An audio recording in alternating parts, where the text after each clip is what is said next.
Hello guys, இன்னைக்கு high martial arts மான்வாவோட episode 22 தான் பார்க்க போறோம். நான் ஆல்ரெடி சொன்ன மாதிரி தான் வீடியோ பாக்குறீங்கன்னா மறக்காம ஒரு லைக்கை போட்டுருங்க. ஏன்னா அப்பதான் இன்னமும் நிறைய பேருக்கு ரெக்கமெண்ட் ஆகும், தொடர்ந்து வீடியோஸை போட முடியும். சரி வாங்க, நம்ம டைம் வேஸ்ட் பண்ணாம எப்பிக்குள்ள போகலாம். ஜெயிண்டான கொரில்லா அது இப்போ காலி. வாட்ச் மாதிரி ஏதோ ஒரு விஷயமும் நம்மளால கிட்ட இருக்கு. கிராண்ட் மாஸ்டர் பாய் வந்து அப்பயே சொன்னாரு, இதை வச்சு பீஸ்டுங்களா எங்க இருக்கு அப்படின்னு பார்க்க முடியும்னு. அதே மாதிரி மத்தவங்க என்ன பாயிண்ட்ல இருக்காங்க அப்படின்னு நம்மளுக்கு தெரியுது. ஃபர்ஸ்ட் எடுத்தோடனே நம்ம சூஹானோட பாயிண்ட் தாங்க இருக்கு.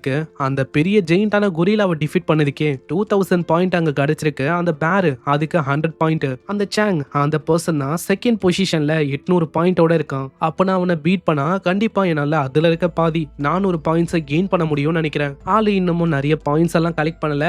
இப்போதைக்கு நம்ம பெரிய பெரிய பீஸ்டுங்களே போயிட்டு ஹண்ட் பண்ணலாம் இப்படின்னு அந்த டைகரை தேடி நம்மால போக ஆரம்பிக்கிறான். மத்தவங்களும் நம்ம சூஹானோட பாயிண்ட்ஸை பார்த்து ரொம்ப ஆச்சரியமா இருக்காங்க. அவங்களுக்கு ஐடியாவே இல்ல எப்படி நம்ம சூஹானோட பாயிண்ட்ஸ் இந்த அளவுக்கு ஹையா இருக்கு அப்படின்னு தான் யோசிக்கிறாங்க. சூஹானு வெறுமா ரெண்டு பீஸ்ட தான் கொண்டு இருக்கான். ஒன்னு பேரு, இன்னொன்னு ஒரு பெரிய ஜெயிண்டான கொரில்லா. இந்த அளவுக்கு அவனுக்கு பாயிண்ட்ஸ் வந்திருக்குன்னா கண்டிப்பா அந்த கொரில்லா பீஸ்ட் அது இன்னமும் ஸ்ட்ராங்கரா இருந்திருக்கும்னு நினைக்கிறேன். அங்க சாங்கும் அதே மாதிரி தான் ஸ்டாட்ஸ் எல்லாம் பாப்பான். அதுல சூஹான் தான் டாப்ல இருக்கான். அதுலயும் ஏதோ ஒரு ஸ்பெஷல் டைப்ல இருக்க ஜெயிண்டான ஒரு கொரில்லா பீஸ்ட நம்மளால கொண்டு இருக்கான். அதனால தான் இவனுக்கு பாயிண்ட் வந்து கிடைச்சிருக்கா. ஒன்னு அந்த கொரில்லா பீஸ்ட் ரொம்ப வீக்கா இருந்திருக்கும், அதனால தான் அன்னைக்கு இந்த அளவுக்கு பாயிண்ட் கிடைச்சிருக்கு. சரி அப்பனா இதான் விஷயம்னா நானும் போயிட்டு ஒரு ஸ்பெஷல் டியர்ல இருக்க பீஸ்ட முச்சு விட்டுறேன். மேப்ல ரெட் கலர் டாட் மாதிரி ஏதோ ஒரு லொகேஷன் அங்க காட்டும். அங்க போய் பார்த்தா சாங் ரொம்ப ஷாக் ஆகுறான். ஏன்னா டியர் 3ல இருக்க ஒரு ஸ்னேக் பீஸ்ட் அங்க இருக்கு. சூஹானு வெறும் டியர் 2ல தான் இருக்கான். அவன மாதிரி ஒரு பர்சனால டியர் 3ல இருக்க பீஸ்ட கொல்ல முடியுதுன்னா கண்டிப்பா என்னாலையும் இங்க முடியும். ஒரு சைடு நம்ம சாங்குக்கு பயமா இருக்கு, இதே மாதிரி போச்சுன்னா அவ்வளவுதான். நம்ம சூஹான் தான் அங்க டாப்ல இருப்பான், அதை நான் நடக்க விட மாட்டேன். அதனால கண்டிப்பா நானும் இதை பண்ணுவேன் இப்படின்னு ஆள் பவரை வெளிப்பாத்தீங்கன்னு தாக்கலான்னு போவான். இதே மாதிரி 5 நிமிஷத்துக்கு ஃபைட் போகுது. டெய்ல வச்சு நம்ம சாங்க அது பறக்க விடும். இதனால சாங்கோட நிலைமையும் ரொம்ப மோசமாகுது. சாங்குக்கு சுத்தமா ஐடியா இல்ல சூஹான் எப்படி ஒரு ஸ்பெஷல் டியர்ல இருக்க பீஸ்ட கொண்டானோன்னு. பாக்குறதுக்கு இது வெறும் டியர் 3 மாதிரி தெரியலாம், இருந்தாலும் இது டியர் 3 இல்ல டியர் 4 ஆச்சிருக்கும். இப்போ என்கிட்ட வேற வழி இல்ல, நான் இங்கே இருந்தா கண்டிப்பா எந்த போகவும் வாய்ப்பு இருக்கு. அதனால ஃபர்ஸ்ட் இந்த இடத்த விட்டு நான் தப்பிக்கணும். நம்மளால வேகமா ஓடி போறான். பீஸ்ட கொல்ல முடியலன்னா என்ன, மத்தவங்கள வச்சு என்னால பாயிண்ட்ஸை கேதர் பண்ண முடியும். கரெக்டா இந்த டைம்ல முன்னாடி ஏதோ ஒரு கேங்கோ போயின்னு இருக்கு. அவங்கள பார்த்த உடனே நம்ம சாங்க்கு ஆர்வமாகுது. பரவாயில்ல, நானே யோசிச்சேன் யாரா மாட்டுவான்னு. அல்லக்கிளி நீங்க மாட்டிக்கினீங்க. ஆனா ஆளுக்கு தெரியல நம்ம சூஹானு பின்னாதான் இருக்கானு. அப்போ எல்லாராலையும் பேசப்படுற அந்த சாங் அது நீதானா? அங்க யாருன்னு அந்த சாங்க்கு புரியல. அங்க யோசிக்கிற அத்தனுடைய அவ்வளவுதான். நம்மால அவன் கிட்ட இருக்கிற கட்டையை வச்சு ஒரே ஒரு அடிதான். இதனால சாங்கோட நிலைமை ரொம்ப மோசமாகுது. ஆளு தள்ளி போய் விழுவான். முன்னாடி இருக்க கேங்கும் எப்படியோ டாச் பண்ணி அங்க தப்பிக்கிறாங்க. அப்புறம் நல்லா பார்த்தா அங்க தெரியுது இது வேற யாரும் இல்ல, டியர் 3ல இருக்கிற அந்த சாங். அவன் தான். அவனோட பவர் அது இருக்கிறதுலயே ரொம்ப அதிகம் அப்படின்னு நான் கேள்விப்பட்டேன். ஆனா என்னப்பா இவன் அவ்வளவு சீக்கிரம் தோத்து போயிட்டானா அப்படின்னு தான் ஆச்சரியமா இருக்காங்க. பின்னாடியே நம்ம சூஹானும் நான் என்ன யோசிச்சேன்னா இந்த மாதிரி பீஸ்ட கொல்லலாம் அப்படின்னு யோசிச்சேன். நடுவுல ஃப்ரீயா 400 பாயிண்டா இவன் மாட்டும் போது எப்படி என்னால அப்படியே விட முடியும்? நம்ம சூஹான அவங்க பாப்பாங்க. பின்னாடி ஒரு கொடூரமான டைகரும் இருக்கு. அந்த கொடூரமான டைகரோட நம்ம சூஹானும் அங்க கேக்குறான், ஆமா உங்க பாயிண்ட்ஸ் என்ன நான் தெரிஞ்சுக்கலாமா? ஐயா சாமி, என்கிட்ட அந்த அளவுக்கு எல்லாம் பாயிண்ட்ஸ் இல்ல. என்கிட்ட ஆல்ரெடி ஒரு 100 பாயிண்டோ ஏதோதான் இருக்கு. என்கிட்ட அது கூட இல்ல, தயவு செஞ்சு விட்டுருக்கல. நம்மளுக்கே கொஞ்சம் கஷ்டமா தான் இருக்கும். ஏன்னா பாயிண்ட் சொல்லிக்கிற மாதிரி பெருசா அவங்க கிட்ட எதுவும் இல்ல. இதனால ஆளு கட்டையை கொடுக்கறான். அங்க சாங் இருக்கால, அங்க சாங்க டீமா சேர்ந்து நீங்க தாக்குங்க. இதனால சாங் கிட்ட இருக்க பாயிண்ட்ஸ் அப்படியே உங்களுக்கு வரும். ஆனா இது கேட்கிற அந்த பசங்களும் அதே மாதிரி அங்க பண்ணுவாங்க. ஆனா சாங்க 2 நிமிஷமா என்னதான் தாக்கியும் அங்க பாயிண்ட்ஸ்னு பெருசா அவங்களுக்கு எதுவும் கிடைக்கல. ஏன்னா ஆல்ரெடி நம்ம ஹீரோ சாங்கோட பாயிண்ட்ஸ் எடுத்துட்டான். திரும்ப அவனோட பாயிண்ட்ஸை இப்ப எடுக்க முடியாது. சரி உங்களை நான் திரும்ப டைம் வந்தா அப்புறமா சந்திக்கிறேன். என்ன அங்க சூஹானை பார்த்து அவங்க ரொம்ப ஆச்சரியமாவுறாங்க. டியர் 3ல இருக்க ஒரு பயங்கரமான பீஸ்ட் அது.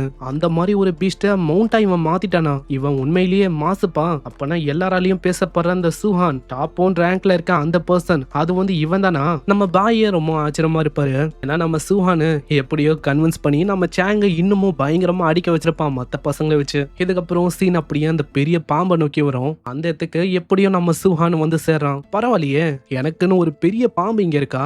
அந்த பாம்பு பயங்கர வேகமா நம்ம ஹீரோ நோக்கி வரும். ஆனா சூஹான் 9/11 பிரேக்கிங் ஸ்ட்ரைக் வச்சு வெறுமா ஒரே ஒரு ஸ்ட்ரைக் தாங்க கொடுக்கறான். அவ்வளவுதான். அடுத்த 1 ஹவர்ல அந்த பயங்கரமான ஸ்னேக்கும் கீழே கிடக்குது. அங்க இப்பதான் நம்ம சாங்கோ வரான். சாங்குக்கு இப்பதான் அங்க புரியுது, அட இந்த ஸ்னேக்கும் காலி. அதே டைம்ல அந்த சூஹான் அந்த பையனோட ஸ்கோரும் இப்ப கரண்டா ரொம்ப அதிகமா இருக்கு. அப்ப கண்டிப்பா அந்த ஸ்னேக்கை கொண்டது வேற யாரும் இல்ல, இந்த சூஹான் இந்த பையன் தான். ஆனா அவன் வெறும் டியர் 2ல இருக்க ஒரு மார்ஷியல் ஆர்டிஸ்ட் தான். அவனால எப்படி இந்த அளவுக்கு ஸ்ட்ராங்கா இருக்க முடியும்? மேபி அவன் டியர் 2 அப்படின்னு போய் சொல்லிட்டு டியர் 4ல இருக்க மார்ஷியல் ஆர்டிஸ்டா இருக்க வாய்ப்பு இருக்கா? ஏன்னா இந்த அளவுக்கு ஒரு பயங்கரமான பீஸ்டா ஆளு கொன்னு இருக்கான். ஈவன் என்னாலேயே இந்த மாதிரி ஒரு பீஸ்ட கொல்ல முடியாது. இதுக்கப்புறம் இன்னொரு ஒரு பெரிய பீஸ்டா ஆளு கொன்னு இருப்பான். அங்க ஒரு 3 பேரும் இருக்காங்க. அவங்களுக்கும் ஐடியா இல்ல எப்படிதான் நம்ம சூஹானு இப்படி எல்லாம் அங்க பண்ண இருக்கான்னு. ஏன்னா நம்ம சூஹானு வரான் கொன்னுட்டு போயினே இருக்கான். ஏதோ ஒரு சின்ன பீஸ்ட் மாதிரி. அவனெல்லாம் சிம்பிளா ஒரு சாதாரணமான மார்ஷல் ஆர்டிஸ்ட் அப்படின்லாம் சொல்லவே முடியாது. நம்மலாம் அவன் முன்னாடி கம்பேர் பண்ணா ஒண்ணுமே இல்லப்பா. நம்ம டியானு பாய் கிட்ட அங்க சொல்லுவாரு,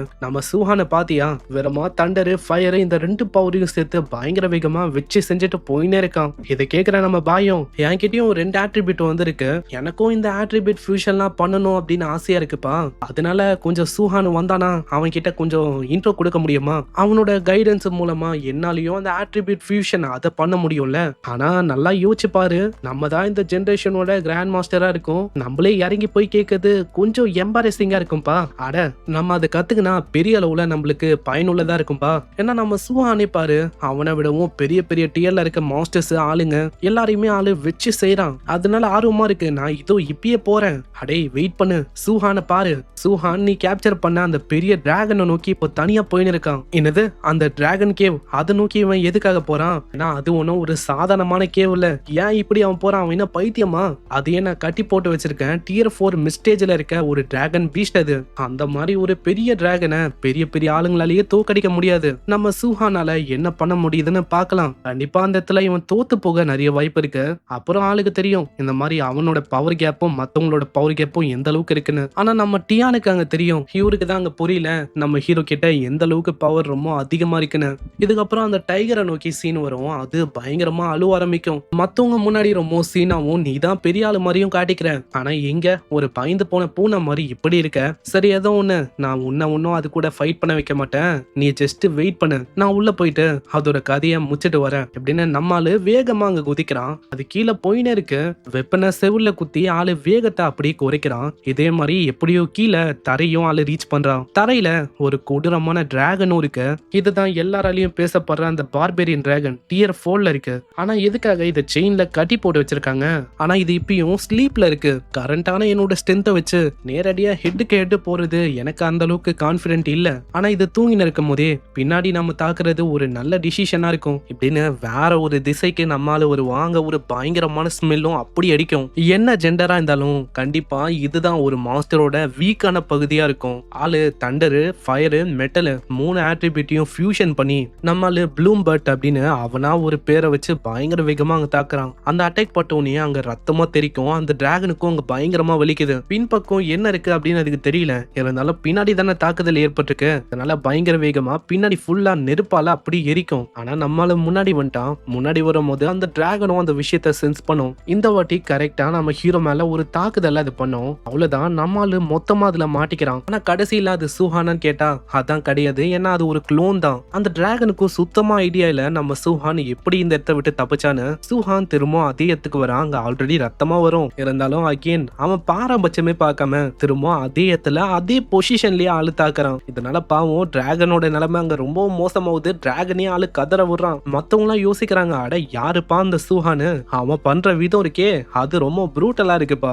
அங்க பாயே அதே மாதிரிதான் ரொம்ப ஆச்சரியமா இருக்காரு. நான் என்ன யோசிச்சேன்னா பெருசா அந்த பையனெல்லாம் அந்த டிராகன் முன்னாடி எதுவும் பண்ண முடியாது அப்படின்னு தான் யோசிச்சேன். ஆனா ஆளு ஸ்பெசிபிக்கா அந்த இடத்துல இப்படி எல்லாம் தாக்குவான்னு யாருக்கு அங்க தெரியும். இதனால அவங்க 2 பேருமே என்ன யோசிக்கிறாங்கன்னா, இப்படியே அந்த டிராகனை விட்டா அது கண்டிப்பா அப்படியே இறந்து போயிடும். அதனால நம்ம அப்படியே அதை தொந்து விட்டலாம். அப்ப தெரியும் சூஹானால அங்க என்ன பண்ண முடியும், சூஹானோட ரியலான எபிலிட்டி அது என்னன்னு. செயின்ஸ் எல்லாத்தையுமே ஓபன் பண்ணி விட்டோன்னே ஆட்டோமேட்டிக்கா எல்லா செயினுமே அப்படியே அதை விட்டு தனித்தனியா போக ஆரம்பிக்குது. நம்மளுக்கு புரியுது மேல இருக்கிற அந்த கிராண்ட் மாஸ்டர் 2 பேரோட வேலை தானே. அந்த செயினும் கண்ணா பின்னான்னு போவோம், நம்மால மேலேயே பட போயிருக்கும். எப்படியோ நம்மால தப்பிக்கிறான். செயின்லாம் போனக்கு அப்புறம் அந்த டிராகன் வானத்தை நோக்கி ஒரு பயங்கரமான ஃபயர் அட்டாக் பண்ணும். நான் யோசிச்ச மாதிரியே இந்த பேட்டில் ஒன்னும் சிம்பிளா இருக்க போது இல்ல. ஏன்னா அது டியர் 4ல இருக்க ஒரு டிராகன் அது. ஆனா ஏதோ ஒண்ணு இப்போ அது ரிலீஸ் ஆனனால எனக்கும் தெரியும் என்னோட காம்பேக் பவர் எந்த அளவுக்கு அதிகமா இருக்குன்னு. நம்ம சூஹானை பார்த்தோன்னே அது பயங்கர வேகமா அதோட ஃபயர் அட்டாக் அங்க பண்ணும். நம்மால தப்பிச்சுக்கினே வாட்டர் டிராகன் அட்டாக் பண்ணுவான். தண்ணியும் ஃபயரும் பயங்கரமா கிளாஷ் ஆகுது. அந்த இடம் முழுக்க அப்படியே புகை மூட்டமாகுது.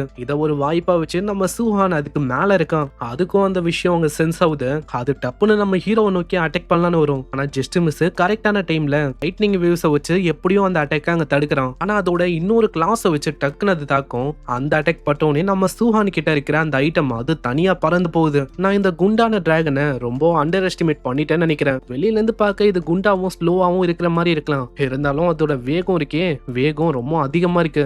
சரி, இப்போ நம்ம ஸ்ட்ரென்த்தை பத்தி தான் பேச போறோம்னா என்னோட ஸ்ட்ரென்த்தும் அதுக்கு காட்டணும் இல்லையா? திரும்பவும் நம்ம சூஹானை நோக்கி பயங்கர வேகமா அது வரும். சூஹானும் அவனோட பாடியை டெஸ்ட் பண்ணும் சொல்லி அங்க நேருக்கு நேர பஞ்ச் அடிக்கிறான். பஞ்சோட இம்பாக்ட் பெரிய அளவுல இருக்கு. ஆபத்துன்னு தெரிஞ்சவனே அதுவும் அப்படியே பறந்து போக ஆரம்பிக்குது. ஆமா, அதுக்குள்ள எங்க ஓடி போலான்னு பாக்குறேன், நான் விட்டாதனே, என்னோட ரெண்டாவது பஞ்சை வச்சுக்கோ அப்படின்னு ரொம்ப வேகமா டிராகனோட மூஞ்சிலே ஒரு பஞ்ச் அடிக்கிறான். டிராகனோட ஒரு சில பல்லும் அப்படியே கீழே விழும். இன்னமும் நம்மால விடாம 1 by 1 மேல கீழே சைட்ல எல்லாத்துலயும் தாக்குறான். எல்லாருக்குமே அதை பார்க்கும் போது அவ்வளவு ஷாக்கிங்கா இருக்கு. ஏன்னா நம்மால வெறும் tier 3ல தான் இருக்கான். அந்த டிராகன் tier 4ல இருக்க பீஸ்ட். அந்த மாதிரி ஒரு பீஸ்டியே சும்மா வச்சு வாங்குறான். டியானு, இதுக்கு முன்னாடி அவன் கிட்ட 3 எலமெண்ட்டுக்கான ஃபியூஷன் அது இருக்கு அப்படின்னு நீ சொன்ன. இருந்தாலும் நம்ம சூஹானோட ஓவர்லாட் பாடி அதை பத்தி நீ அந்த அளவுக்கு என்கிட்ட சொல்லவே இல்ல. அது என்னப்பா இந்த அளவுக்கு ரொம்ப ஸ்ட்ராங்கா இருக்கு? அங்க டியானுக்கே ஒண்ணுமே புரியல. அவரே ரொம்ப ஷாக்கிங்கா யோசிக்கிறாரு. அவரு என்ன யோசிச்சாருன்னா, இந்த ஓவர்லாட் பாடி டாப் 30 ரேங்கிங்ல வர ஏதாச்சும் ஒரு பாடி அளவுக்கு ரொம்ப ஸ்ட்ராங்கா இருக்கும் அப்படின்னு யோசிச்சிருப்பாரு.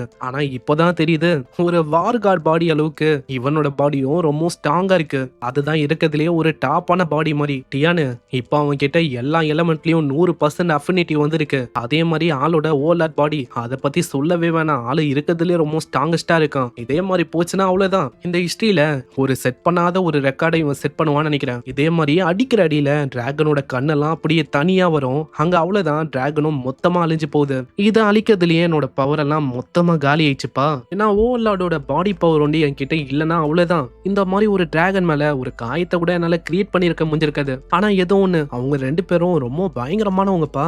ஏதோ இந்த மாதிரி ஒரு டிராகனை வச்சு நான் ஜெயிக்க மாட்டேன் அப்படின்னு யோசிச்சிருக்காங்க. ஆனா ஏதோ ஒண்ணு, நான் இப்ப முடிச்சிட்டேன். அவங்க 2 பேரோட ரியாக்ஷன் எப்படி இருக்குமோ. இந்த டிராகனை கொன்னதுலயே நம்மளுக்கு 10,000 பாயிண்ட் வந்து கிடைச்சிருக்கும். ஆல்ரெடி ஒரு 4,500 பாயிண்ட்ஸ் இருக்கும். இப்போ டோட்டலா 14,500 பாயிண்டா நம்ம ஹீரோ தான் அங்க டாப்ல இருக்கான். நம்ம சாங்கு செகண்ட்ல இருக்கான், 1,450. அவ்வளவுதான் பாயிண்ட் ஆளு கெயினே பண்ணிருக்கான். சாங்கும் அதை பார்த்து ரொம்ப கடுப்பாவுறான். ஏன்னா 1,400 எங்க இருக்கு, 14,000 எங்க இருக்கு? இதுக்கு வாய்ப்பே இல்ல. அவன் என்ன இருக்கிறதுலயே ரொம்ப கொடூரமான அந்த பார்பேரியன் டிராகன் அது கொன்னுட்டானா என்ன? அது டியர் 4ல இருக்க ஒரு பயங்கர கொடூரமான பீஸ்ட்பா. அங்க இதே மாதிரி அவங்களோட வாட்ச்ல ஒரு பர்சனும் அதை பார்க்கும்போது அவங்க யாராலையுமே அந்த விஷயத்தை ஏத்துக்க முடியல. ஏன்னா இது பாசிபிளே இல்ல. 14,000 பாயிண்ட் 2 பேரும் சேர்ந்தா கூட எடுக்கிறது ரொம்ப கஷ்டமான விஷயம். ஆனா தனியால எப்படி எத்தான் இப்படின்னு தான் எல்லாருமே யோசிப்பாங்க. சில பேர்லாம் பயங்கரமா புலம்புறாங்க, அம்மா அப்பா என்ன தயவு செஞ்சு மன்னிச்சிடுங்க, நான் இது வரைக்கும் ரொம்ப அரகண்டா இருந்துட்டேன், நான் தான் ஜீனியஸ், நான் தான் எல்லாம் அப்படின்னு நான் யோசிச்சேன். ஆனா இப்பதான் தெரியுது, இந்த உலகத்துல ஒரு பீஸ் ஆஃப் ட்ராஷ்னா அது நான் தான். பாய் பாத்தியா, சின்ன சின்ன ஜீனியஸான ஆளுங்களே இப்போ இதெல்லாம் பார்த்து ஒரு மாதிரி ஆயிட்டாங்க.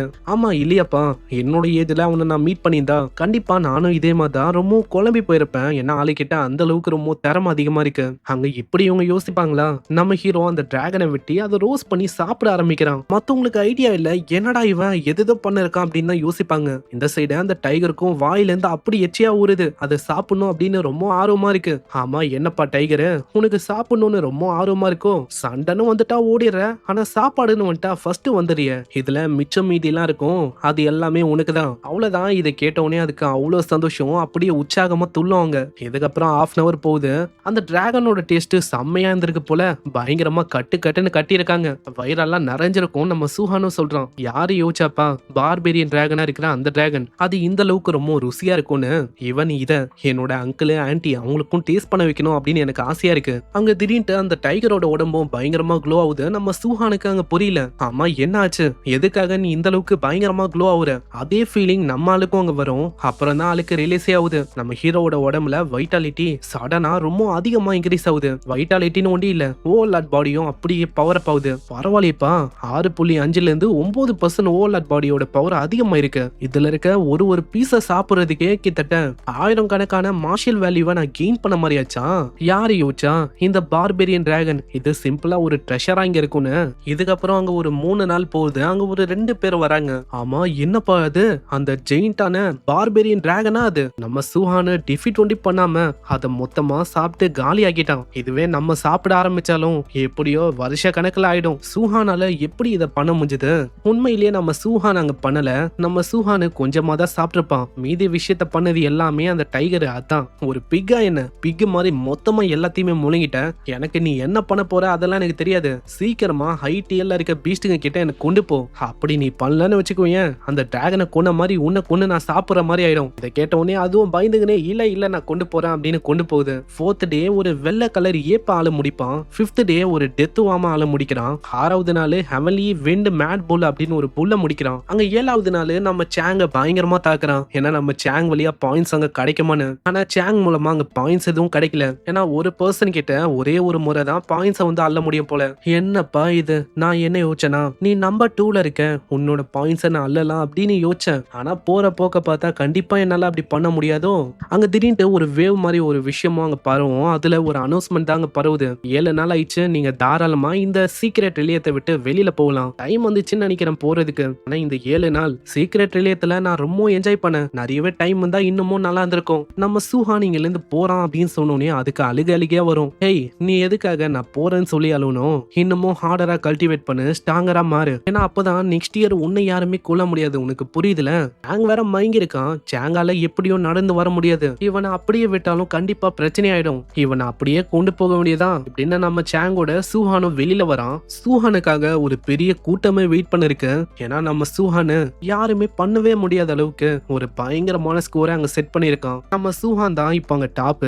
அது என்ன ஸ்கோர் அப்படின்னு நம்மளுக்கு தெரியல. இங்கே இந்த எபிசோடும் முடியுது. நெக்ஸ்ட் எபிசோட்ல தான் நம்மளுக்கு மத்த விஷயத்த பத்திலாம் அங்க தெரியும். அதே மாதிரி அந்த வித்தியாசமான ஆளுங்க, வித்தியாசமான என்டிட்டி, அதெல்லாம் என்ன நம்மளுக்கு தெரியல. போக போக அதை பத்தியும் நம்மளுக்கு ரிவீல் பண்ணுவாங்க. சோ பொறுமையா வாட்ச் பண்ணுங்க. நான் ஆல்ரெடி சொன்ன மாதிரி தான் இது ஒரு ஓல்டு சீரீஸ்னால கொஞ்சம் லைக் போட்டு சப்போர்ட் பண்ணுங்க. நான் அப்பதான் நான் போற இந்த ஓல்டு சீரீஸை என்னால தொடர்ந்து கண்டினியூ பண்ண முடியும். மத்ததையும் நான் ஆரம்பிக்கிறேன். சோ லைக் ஒண்டி போட்டுருங்க. என்ன நான் உங்களை அடுத்த எபிசோட்ல சந்திக்கிறேன். தேங்க்யூ ஃபார் வாட்சிங். சைனரா.